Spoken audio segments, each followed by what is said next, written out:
Yep, and I think we're live. Hello, I'm Stephanie Lester, fibre artist. And I'm Anne-Marie Cheung. Hi, everybody. Right, okay, why are we here? Well, Anne-Marie and I are members of art collective called the Bloomz. And we got together at the start of lockdown, really, by doing a course. And at the end of this month, we're putting on the Bloomz second online international art show. And we thought it would be great if we came on and you got to know us a bit better. So hopefully you'll then want to come along and meet us, see our art, get to know us a bit better. And over the next, I suppose 3 weeks, we're going to bring all of the artists on to get to know you individually on Thursdays and Saturdays at 4 o'clock. So same time, just on a Thursday and a Saturday. So put that in your diary. And hopefully you'll come back and join us and get to know us and put any questions in, because we're willing to answer whatever you've got to ask. 4 o'clock UK time. Oh, yes. Now, you see, once again, we're international, and I forget about it time and time again because we think UK time. Well done, Anne-Marie. Yeah, perfect. UK time, 4 o'clock. So, so what time is it for you? That's the point, Anne-Marie. It's 11 a.m. I'm Eastern Standard Time, New York time. Okay, right, yeah. Fine. There we go. So, and usually we find 4 o'clock hits as many people as possible, don't we, in terms of our time zones and everything. So hopefully it's good for all our listeners and everything as well, because this is going to be going out on Facebook, LinkedIn and everywhere else. So that's perfect. Anything else I need to say? Oh, I suppose if you want to find out more about us just generally, then the website is thebloomz.co.uk, and that's Bloomz with a Z as opposed to with an S. And you can find out all about us, and you can also get tickets for our show. The tickets, there's no charge, but you do need to register in order to gain entrance. So, okay. Let's crack on, Anne-Marie. So I know you, but we've never met. I know you from our group, and this is good for me, give me a chance to get to know a bit more about you as well as everybody else. So I know that you do masses of things of learning. You're not just an artist, you do scuba diving, yoga, you name it. You've got 2 children. So my question to you is, when did you come back to art, or have you never left it? Well, it's a little bit of a long story, I would say. I like a long story. So at the very beginning, I always wanted to be an artist. That was what I, right after high school, the only school that I applied to was the Ontario College of Art, which is a rather kind of prestigious school over here. Lovely. And I got in. That was the only school I applied to. I got in. I did a 4-year program studying art. And then after that, I traveled around a lot and had art shows, lived the sort of the typical starving artist lifestyle. And eventually I thought, I'm going to have to get a real job. So I ended up taking some computer courses in web design and multimedia. And I ended up becoming a multimedia designer. And I started my first full-time job at a company, and I was laid off, luckily. Like, it's probably the best thing that ever happened to me. These things happen, don't they? And you think, ooh, that was a good thing. Well, because I ended up working from home then as a freelancer. So, and it was a time when my first child was born, so I was able to be at home with her and work at home, and that went on for it was like 20 years. Wow. But during that time, I wasn't really doing any fine art, hardly ever. I was doing the design work, which is, I know it's artistic, it's creative, but not fine art. So while I went back just the last 2 years, I went back to school to study visual effects and editing and 3D character design and animation. Because I thought I'm going to re-enter the workforce and I'm going to get a full-time job as this. So then during that time, my mom passed away rather kind of unexpectedly. Well, she was old, but it wasn't expected. And I finished another year of school because I didn't know what else to do. I was kind of, still kind of in shock and kind of grieving a bit. Yeah. So I didn't know what to do. And then, so then after that, I just decided, I want to get back into fine art and make that my, because it's my passion. Yeah. And I wanted to be following that path. And that was when, I got into the Impala group with you. So I met you, and knowing that it is possible to have a career as a fine artist and make a good living at it. Absolutely. So I decided that was what I wanted to do. Get into art full time. I mean, I guess that's the thing, isn't it? For ages, you think it's not actually a possible thing to have to bring money in. So you think you need to do another job rather than be an artist. But also that you sang about things happening, like, you're made redundant, and then, sadly, your mum passing away. But that also makes you stop and think, doesn't it, about what am I doing? What do I want to do? And so, yeah, excellent. Yeah, it makes you really realize what's really important in your life and what is the true path and what you need to be doing. And I'm also doing a yoga teacher training right now, so I'll also be teaching yoga and meditation as well. So it's right now I feel like I'm in perfect alignment of where I want to go in life. Yeah, the two things. Long time to figure out, but oh, tell me about it. It's more. It's the journey, right? It's not the end, right? Yeah. I mean, that's right. I mean, I was saying to someone the other day, it's not like I've never been an artist through my life. You realise that all the things that you were doing were kind of training you and leading you to this. It's not like you suddenly go, oh, now I'm going to do this. You suddenly realise that all those things that you were doing were a part of this. And now it's all come together. So yeah, absolutely. Perfect. So you've got an angel behind you, have you? Yes, that's one of my angels. So angels seem to come up a lot. You did a project of 100 angels, and I think that was a digital project.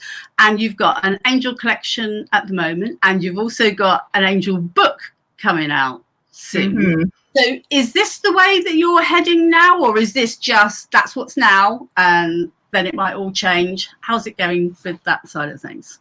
Well, yeah, this is just what I'm presently doing. This is to honor my mom, who she loved angels and fairies, and she would often gift me these little angel statues. So I have like a whole collection. I say, no, Mom, I don't want any more, please. It's okay. But yeah, that's my present direction with the angels. But it's not necessary. You might change, because that's the one thing that I look at. I've seen mermaids and beautiful creations in that sense, sometimes some quite magical things. And sometimes to you, the artist, it seems perfectly logical how all these things connect together. But maybe to like me, I think, oh, angels, how does that, do you, as far as you're concerned, are these all connected, or are you thinking, no, I'm moving, I'm going from that to that? Or are you now just, because you were saying about your alignment with your training at the moment and your angels, do you still think that will progress onto something else, or do you not know? Well, they're all kind of connected in a way. They're all kind of, the theme is kind of spiritual in a way. There was a series I did on trees, for example, a while ago. So I tend to work in series. Yeah. But they're all kind of related, I would say. In fact, Sammy's just said, love the digital artwork, but really loving the painted angels. There's a real ethereal presence. Yeah. So absolutely. And I was, when I look at your work, it glows. And I kept thinking, because obviously I'm not seeing it in person, I'm seeing it on the screen. And I was thinking, are you using metallics? Are you using luminous paints? Or is it just a technique that you're deliberately going for that glow? Or did it just happen? With some of them, I use a metallic paint for highlights, and it's also the way that I use the paint too creates kind of a glow. I can show you one little one here. You want to look? Oh, yeah, a bit of shine on there. But yeah, it's varnished too, so you can't really. No, I can see it now. Yeah, but you can see some. You can see where the metallic paint is. I'm not sure if you can really see it, but yeah. But then it's with the blending of the paint. I think you mean at the top, where I blend the paint, it creates a glow. Yeah, yeah. This is acrylic paint, by the way. Okay. Yeah, no, it has got that absolute glow. Absolutely love, like Sammy says, absolutely loving. But you've also, because I know it's not paintings, it's a sketchbook or for people to colour in, but that you've brought that one out, isn't it? It's the Angels book, which is coming out, but it's your and I always say this word wrong. Mandalas, say it for me. You know what? I have a hard time knowing it too. I think it's the mandala or mundala. I've heard before. Mundala is probably like whatever you want it to be. I've heard it pronounced so many different ways, but it doesn't matter, does it? As long as we understand what we mean, that's fine. But I've seen. I mean, you've done some beautiful paintings of those as well, and I have to say, we all like to have where people could recognize our work, and certainly I absolutely recognize yours the moment I see it. I mean, and I couldn't necessarily describe it, but I know it the moment that I see it. But you've also, is that something that you just do in between, or is this something that you do, or is that something you used to do? Where did that come into your current workflow, as it were? Well, it's kind of been, I've done it in the past, and it's carried over. And well, the mandala comes from a Sanskrit word meaning circle, and it's one of the best descriptions I found is a container of essence. Oh, right. Nicely. So yeah, with all the I find them very relaxing myself to do, and it's very the process is very meditative. It's kind of like doodling a bit, just where you don't look anything like that, Amber. Yeah, well, I don't have to think when I do it. It's more intuitive, more of like it's a doodle for me, a relaxing process. And so I have a bunch of drawings of mandala drawings that I've done, and I'm compiling them in a coloring book right now. And I have the cover, which is here. Yeah, beautiful. So there'll all be drawings of mandalas, which will be out very soon because I've almost got them all done. Excellent. I'm aiming to have 44. That's a magic angel number. Oh, okay. There seem to be lots of different magic numbers. In fact, Angel, who's watching now as well, she was saying the other day that 137 was a magic number as well. But perhaps it's different in different, like angel numbers. And I know, I think Mac is very into angels as well at the moment, isn't she? One of our group, one of the Bloomz. So, yeah, I love this idea. I do love numbers myself. It's like at the moment we have the Bloomz are a core of 13. Now, I love the number 13, and it scares the hell out of some people, doesn't it? It's actually a lucky number. Yeah. Definitely. So when people look at your art, what would you like them to see or to take away? What would you like to leave them with when they see your art? I would like them to get a feeling of joy and a sense of magic. Oh, basically, yeah. Okay. I think everybody needs a little bit more of that in their lives. Yeah, no, absolutely. Yeah, well, certainly, yeah. Magic is well, we've got magic numbers and beautiful art, which bring magic into our life. It brings joy, and you know, who doesn't want a bit more joy in their life? Absolutely. So, what are you going to bring to the show, Anne-Marie? It'll be all angels at this show. Okay, nice. And I should have my coloring book ready, so I'll be showing that too. Excellent. Oh, brilliant. So, in fact, people who come to the show will be able to actually buy the angels. And would the colouring book be available on a website that they would also be able to download and things as well? Or hopefully, yeah. It's being published on Lulu, but it will also be available on Amazon eventually, and all the other sites. Yeah.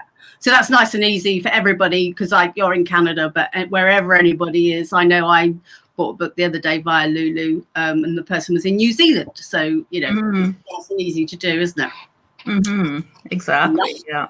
Excellent. So if people want to look you up at the moment, where would they actually find you? You can go to my website. It's annemariechung.com. And I also have a VIP list that you can join while you're there if you want to keep in touch with me. Okay, excellent. VIP list. That sounds cool. Yeah. For VIPs. VIPs. I'm just having a look down the list here to see whether. Elisa was saying, Anne-Marie, you are an inspiration. Alignment is everything. Lovely. Oh, Angel says, we're on her TV. I'm not sure that's a good thing, Angel. So we're on a big screen? Yeah. I'm not sure that's good. And Sammy says, the glow of the artist being left in the artwork. Oh, yeah, there you go. Yeah, you're leaving your glow on the art to perfect. Brilliant. Oh, just checking here. A little bing. Okay. So is there anything else that you want to tell everybody who's watching, listening, or on make sure you get your tickets for the show. Yeah, absolutely. And I'm going to say again, in case people who are on now weren't here at the beginning, that the tickets are free, but you must register. The only way of actually getting the link to come into the show, you need to register for the tickets. You can get those via our Bloomz website. There's a big red ticket button at the top that you can press and go to. And as we're talking here, I mean, I actually am in my studio where I will be when I'm at the show, and you will be able to come into the show and see us in our studios like we are here and talk to us. We'll also be playing a demo of our work, but, you know, we can chat to you and talk to you in the same way that we are now. So you get to, hopefully, by meeting us now, and we're going to be sending out brochure and things, you get to either pick the people you want to go and see or come around and see us all, so we can tell you more about our art, which will be great. So, let's talk a little bit about you, Stephanie. What inspires you to create a particular animal? Wow. Well, it's interesting, isn't it? Because sometimes it will be because, like, for instance, the one animal I have never done is a tiger. And that in the Chinese calendar, I am born in the year of the tiger. And it's almost as if I'm too scared to do that, because I feel like I feel so close to that animal. So sometimes I don't pick the animal that I would really, really like to produce, because it just feels too intimate, perhaps. But I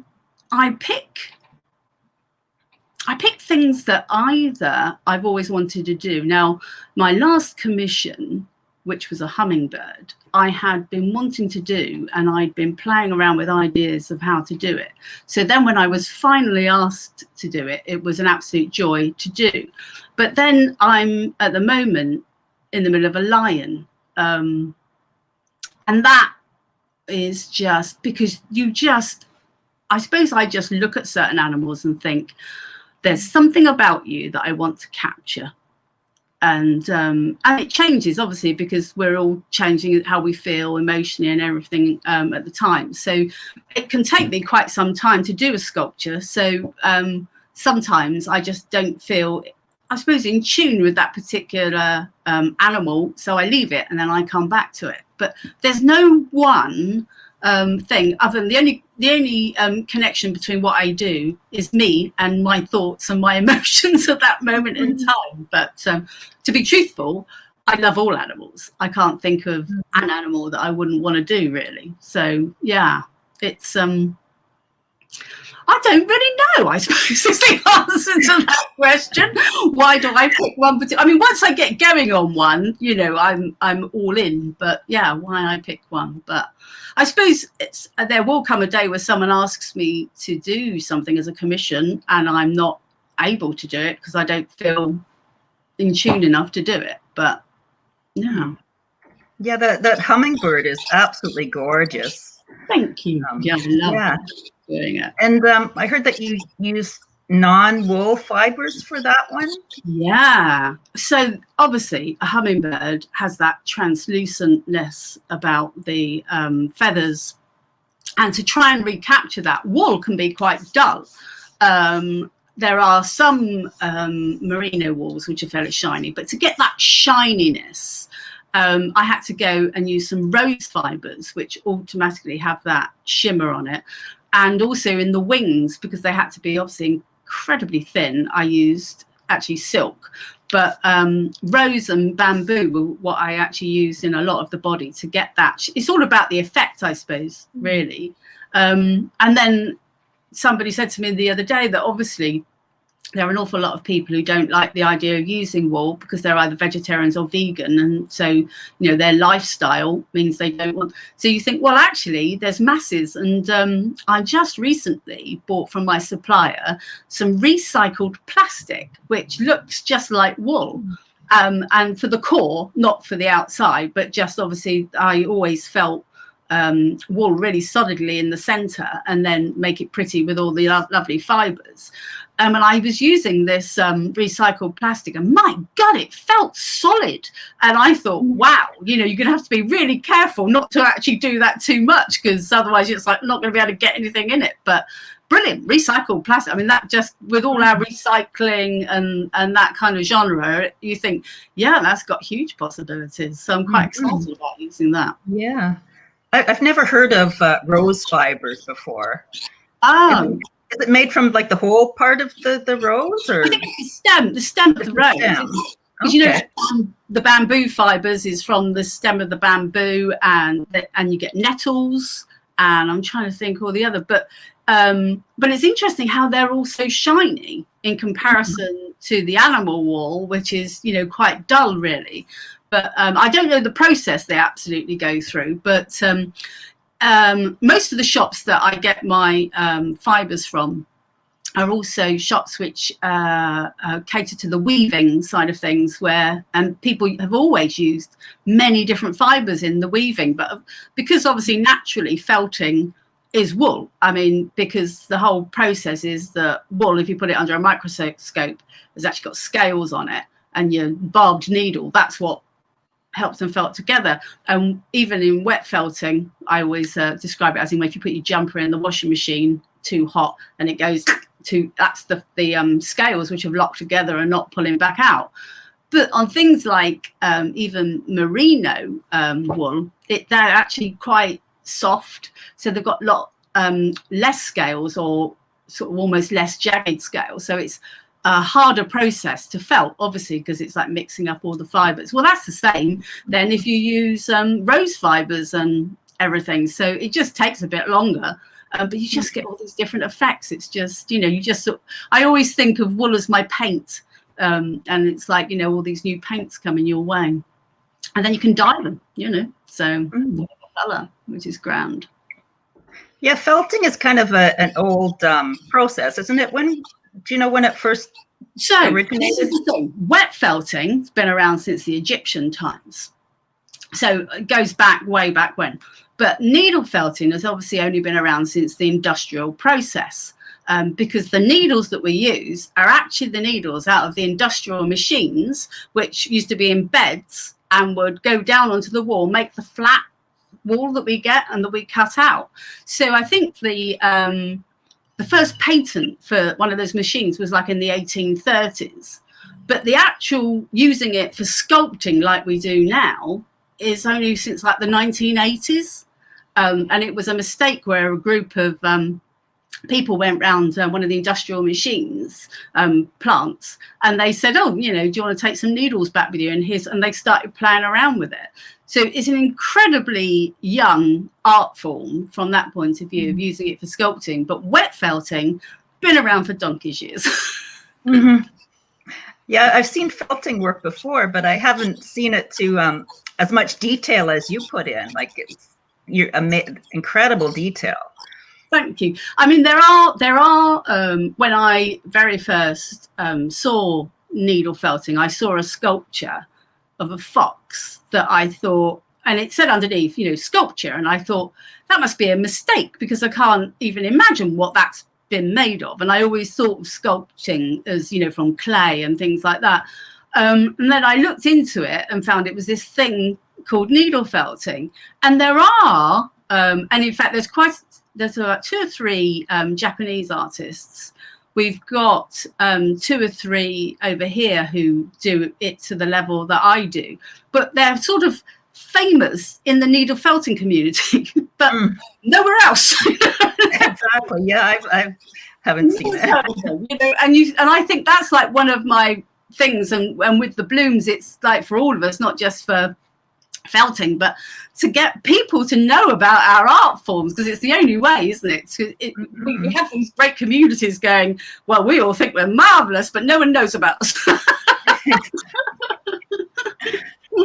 Oh, I have a question from Sammy. She says, do you have stories with your fabulous creations? Oh, see, no, yes and no, as in sometimes we were saying about why would I do a particular creation. So there will always be perhaps a story, and the hummingbird that I did, which was a commission.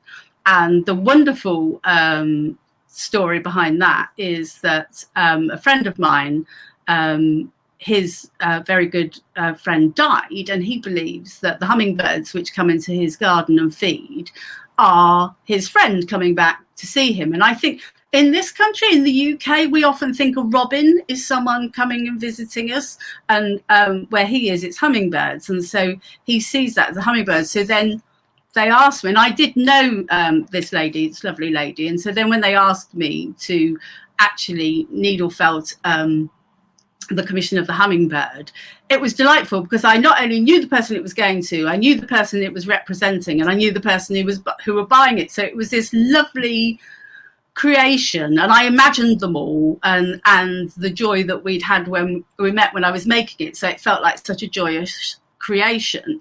But one of the things that I realized, because I'm no good at my perception is that I'm no good at sketching, but I've started playing around with, because when I'm like, for instance, for a commission like that, I had to do some sort of sketch to show that what I was actually going to be doing, so that she could say yes, that was the whole look that she wanted.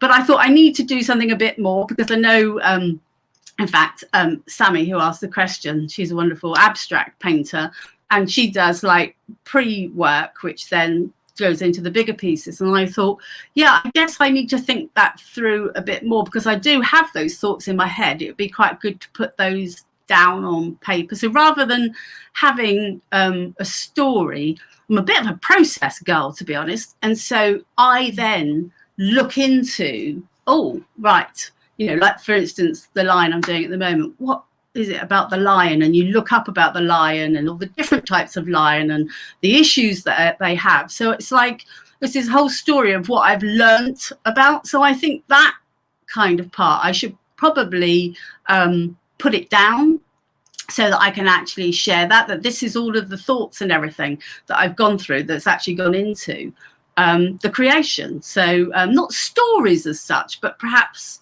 I think of it as a process, but I think it probably has a bit more romanticism to it than a just, it's not like a dot bot bot process. It's more me finding out stuff, and perhaps, you know, the little sketch that I do, I shouldn't be so ashamed of it. It sounds more of like a research study that you do. Yeah, and that's me, you know, because I always, you know, I come from a background of IT and logic, and, you know, I've been an accountant. I mean, I've been an interior designer and things too. I definitely have these two halves of my brain where I have this logical side and this creative side. So I guess this is where they come together, because I have the logical side, which does all the research and does it all, and this is what I'm going to do. And then the creative side goes, and now I'm going to go wild. It's a right and left brain combination you have going. Yeah. Absolutely. Mm-hmm. Yeah. Have you always been into sculpting, the 3D, or have you done other artwork? Or? No. I think because as a rule, when I was younger, and still now, really, as I say, I don't sketch that well. I don't paint that well, and so I loved creating things. So when I was younger, well, all the way through, I've always considered myself, oh, well, I'll just craft anything, you know, any new craft that comes out, I'll have a go at that, because I've never perceived myself, because to me, an artist was someone who paints. And so I never perceived anything that I did was anything other than crafting. But once I'd actually found the 3D form, I then realized that that's how I see things. And so when it came to doing sketches and paintings, of course it was difficult for me, because I just don't really see things in 2D. So I really struggled with it. But I didn't think of it as a struggle. I just thought I'm useless at it. You know, I just can't do it.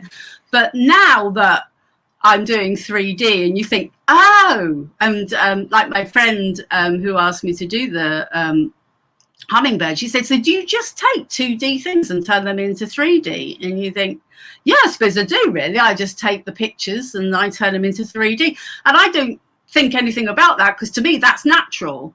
So you think, oh, okay. So I suppose also when I was an interior designer, I could always visualize the whole room.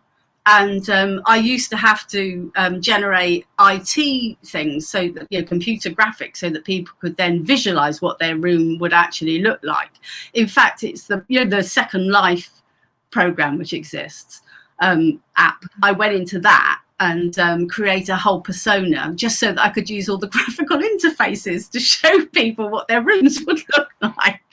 But that's, and you realize, oh, that's how my brain works. I always visualize in 3D. So I haven't always done it. I haven't always appreciated that that's what I do, until I suppose I saw something like that needle felted fox, and I thought, I need to learn how to do that, because that is amazing. And so then you suddenly realize you're halfway there, because you already visualize in 3D. It's just a case of, you know, learning the techniques and things. So yeah. But when did you get started in that? You've had a number of different careers going on, the interior design, and you've been in IT and all that.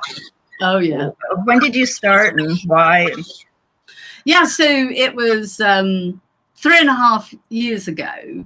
And we had previously, I mean, so loads of businesses, and working for myself and working for others. And we'd had an events business, which pretty much after, I think it was 3 years, we kind of realized we had a lot of debt, and there's no way it was going to ever catch up with each other. So we had to actually stop it. So that's like a huge stop in your life when you realize something that you put your heart and soul into, because basically we love doing shows, but this was us arranging shows, And of course, I have to tell you, there was no joy and there was no alignment. But because we just found ourselves dealing with all the rubbish, because of course, when you're running something like that, all you get are the comments and the bad things and everything you need to do. So anyway, we had to shut it down. I had to do everything to pay off the debts and everything. But it makes you stop and think, what am I doing? What do I really want to do? What's going to make me happy? And, at one point, I even thought, I think I'll go and live in a hut by the sea, which is bizarre because I hate the water. Why would you do that? But it's almost as if when you've tried everything you think you like, you try something else. So, oh God! So it was in those times of thinking, what on earth, that I just considered anything, and because you suddenly open yourself up to everything, you think, yeah, why not that? And I started just doing it, and it just very quickly became that was my thing. And we started then doing shows and selling them and that. And Steve, my partner, very quickly said, this is what you need to be doing. This is the thing. So we still have the publishing business, which he runs. And I then got into just focusing, because obviously, like everything, you don't suddenly become good at something. You need to learn your skill and hone it. And, I still do courses and things like that as well, but just need to build up that skill level to get to where you're, well, I think when you create art, you're always looking at the next thing. So, and as people always say, don't look back, because that was you then and this is you now, because you are like this evolution, aren't you? You're this process of moving. So, yeah. Always learning. Yeah, always. Absolutely. Which is what I love about this particular form, because you can never completely master it. You're always looking at new ways to do things, new effects to get, or you see something and think, oh, how do they do that? And yeah, so all cool. Oh, one question or one comment from Sammy. Absolutely, that would be fantastic research to share. And you're talking about. Okay, right. So I should think about that then, Sammy, how I'm going to do that. Yeah, definitely. So you are the creative genius behind the Bloomz Zoom show. See, that's funny. I think of myself as the loudmouth techie control freak.